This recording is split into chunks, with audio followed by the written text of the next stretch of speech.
Bismillahirrahmanirrahim. Assalamualaikum warahmatullahi wabarakatuh. Syukur alhamdulillah kita bisa berjumpa lagi di channel ini. Shalawat dan salam selalu dan tetap tercurahkan kepada junjungan kita Nabi besar Muhammad sallallahu alaihi wasallam. Allahumma sholli ala sayyidina Muhammad wa ala ali sayyidina Muhammad. Harapan dan doa saya, semoga saudaraku semuanya yang menonton video ini selalu diberikan kesehatan, dilapangkan rezekinya, diampuni dosa-dosanya, dan dipanjangkan umurnya. Amin ya rabbal alamin. Sahabat beriman yang dirahmati Allah, mencintai dan dicintai oleh sesama manusia, apalagi terhadap suami, istri, anak, serta sanak keluarga, merupakan kebutuhan batin yang paling mendasar. Terlebih lagi jika kita mampu mencintai serta dicintai oleh pencipta semua makhluk di muka bumi, Allah Subhanahu wa Ta'ala. Tidak dapat dipungkiri, segala kebaikan yang Allah kehendaki pastilah memiliki tanda-tanda yang unik, baik tersirat maupun tersurat. Begitu pula tanda bahwa Allah cinta dan sayang terhadap hamba-hambanya di dunia. Sahabat beriman yang dirahmati Allah Subhanahu wa Ta'ala, terdapat 3 tanda bahwa seorang hamba mendapatkan kasih dan sayang Allah saat berada di alam dunia.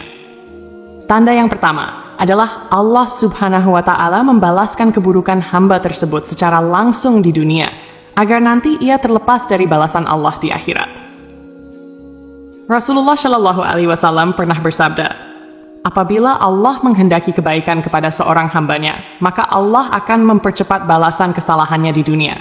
Sebaliknya, apabila Allah menghendaki keburukan kepada hambanya, maka Allah tidak membalas perbuatan dosanya di dunia hingga kelak, Dia membalasnya nanti di hari kiamat.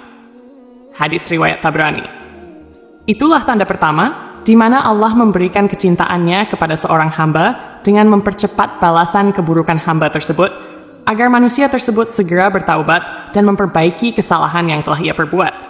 Namun, sebaliknya, bagi orang yang dibenci oleh Allah, ia akan dibiarkan saja bergelimang dalam lumpur dosa dan terus-menerus bermaksiat hingga lupa dan lalai selama berada di dunia. Oleh sebab itu, sudah sepatutnya seorang mukmin selalu menerima segala bentuk kesusahan yang ia terima di dunia dengan ikhlas dan ridha. Mungkin saja itu merupakan hukuman dari Allah akibat kesalahan kita, sekaligus sebagai tanda bahwa Dia mencintai hambanya agar kita segera insyaf dan bertaubat.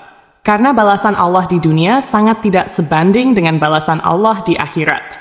Ketika di akhirat, seorang hamba sudah tak memiliki kesempatan lagi untuk bertaubat, serta balasannya pun jauh lebih dahsyat.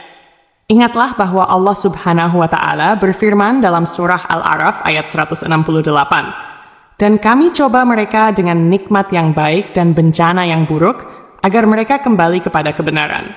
Berkaca dari firman-Nya tersebut, sudah jelas bahwa cobaan dan ujian merupakan sunatullah yang di dalamnya pasti mengandung rahmat dan hikmat bagi hambanya. Allah memiliki banyak cara yang berbeda-beda untuk mengembalikan hambanya kembali menuju jalan lurusnya. Tanda yang kedua adalah Allah Subhanahu wa Ta'ala membukakan hatinya dan mengisinya dengan keyakinan yang kuat dan kokoh. Rasulullah Shallallahu Alaihi Wasallam bersabda, apabila Allah Subhanahu Wa Ta'ala menghendaki kebaikan pada diri seseorang, niscaya Allah akan membukakan kunci hatinya dan mengisinya dengan keyakinan dan kepercayaan yang kokoh. Allah jadikan hatinya waspada akan lika-liku kehidupan yang ia jalani. Allah Subhanahu Wa Ta'ala jadikan hatinya sehat sejahtera, lidahnya berkata benar dan perilakunya lurus, serta Allah Subhanahu wa Ta'ala jadikan telinganya mendengar dan matanya melihat. Melalui hadits Nabi Shallallahu Alaihi Wasallam di atas, sudah jelas bahwa hamba yang Allah Subhanahu wa Ta'ala bukakan hatinya akan memiliki tingkah laku yang lurus, baik dari ucapan maupun perbuatannya. Hamba tersebut akan berhati-hati menjalani hidupnya agar tidak terpeleset ke jurang penuh dosa, dengan sedapat mungkin menghindari perilaku-perilaku yang tercela. Lalu, adakah dalam diri kita ciri-ciri tersebut di atas? Jika iya, maka itulah tanda cinta Allah Subhanahu wa Ta'ala pada kita. Subhanallah. Tanda yang ketiga adalah Allah Subhanahu wa Ta'ala memberikan pemahaman terhadap agama Islam hingga mampu menghayati dan mengamalkannya menjadi sebuah cara hidup yang sempurna. Rasulullah Shallallahu Alaihi Wasallam bersabda, Barang siapa yang Allah kehendaki kebaikan atas dirinya, maka pastilah Allah anugerahkan pemahaman akan agama. Hadis riwayat Bukhari.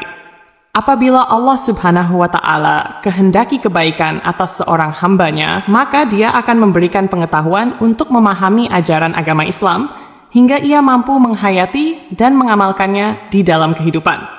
Seorang mukmin yang diberikan pemahaman tersebut tentu tidak akan pernah menjual akidahnya hanya demi kesenangan dunia yang hanya sementara saja.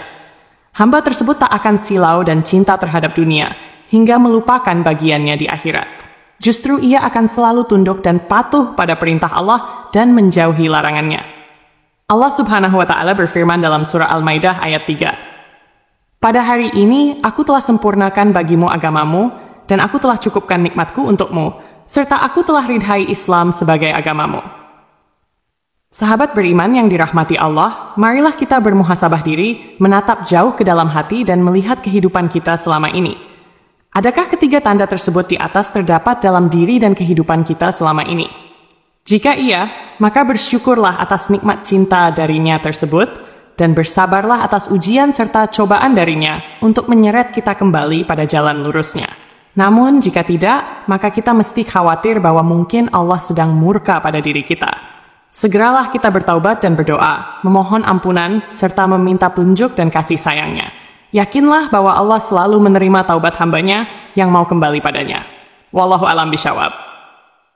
Demikian yang bisa saya bagikan, semoga bermanfaat untuk kita semua. Amin ya rabbal alamin. Wassalamualaikum warahmatullahi wabarakatuh.